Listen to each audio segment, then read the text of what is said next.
नमस्कार, मैं हूँ अलका नेगी तोमर।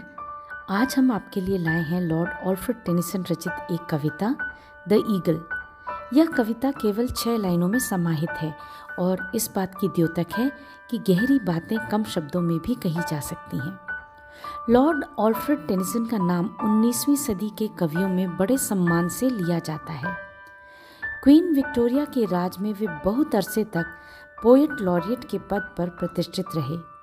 उनकी सर्व प्रचलित कविताओं में Ulysses, in memoriam, the charge of the light brigade, the lady of Shalott आदि गिनी जाती हैं।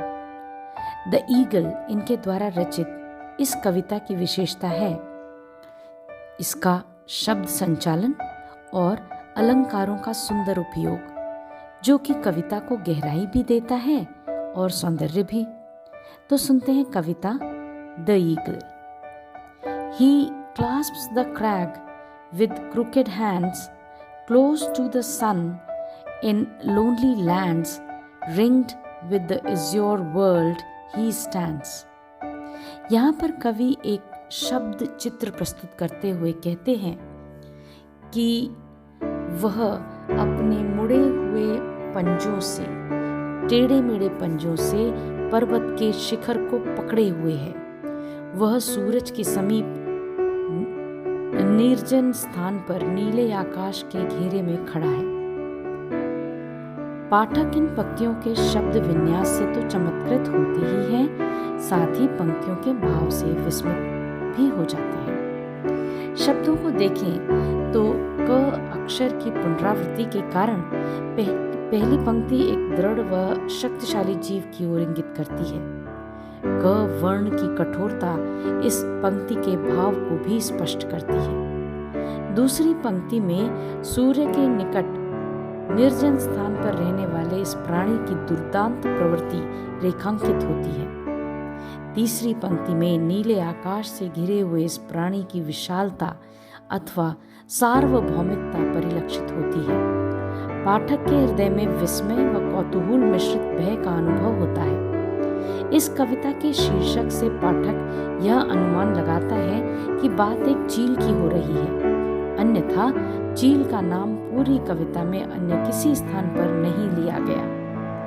भाव पक्ष की ओर दृष्टि डालें तो यहाँ पर इस जीव के रेखा चित्र प्रस्तुत किया गया है। वह किसी भी शक्तिशाली जीव अथवा प्रकृति अथवा ईश्वर के मानवीकरण की भी संभावना है। The wrinkled sea beneath him crawls, he watches from his mountain walls, and like a thunderbolt he falls। चील पक्षी चट्टानों की दीवारों से नीचे झुर्रियों से भरे समुद्र को रेंगते हुए देखता है और फिर एक वज्र के समान उस पर टूट पड़ता है। इन 3 पंक्तियों के शब्दों को देखें तो चील पक्षी किस प्रकार से नीचे गहराइयों में जाकर अपने शिकार को ढूंढ लाता है, उसको दर्शाया गया है। भाव पक्ष को देखें तो ऐसा प्रतीत होता है कि जिस भी जीव का मानवीकरण हुआ है वह अत्यंत शक्तिशाली है और वह अपनी ऊंचाई से नीचे देखता है तो पाता है कि बड़े से बड़ा प्राणी भी झुर्रियों वाला रेंगता हुआ सा दिखाई दे रहा है और उस रेंगते हुए प्राणी के ऊपर वह सर्वशक्तिमान एक वज्र के समान टूट पड़ता है। इस कविता का सौंदर्य इसके चित्रांकन में तो है ही, साथ ही इसके भाव में गहराई भी है। आज्ञा लेते हैं इस कामना के साथ कि आप इस कविता को पुनः पढ़ें व इसके विवेचन को और समय दें। जितनी बार पढ़ेंगे उतनी ही सुंदर जान पड़ेगी। फिर मिलते हैं, तब तक जुड़े रहें। धन्यवाद।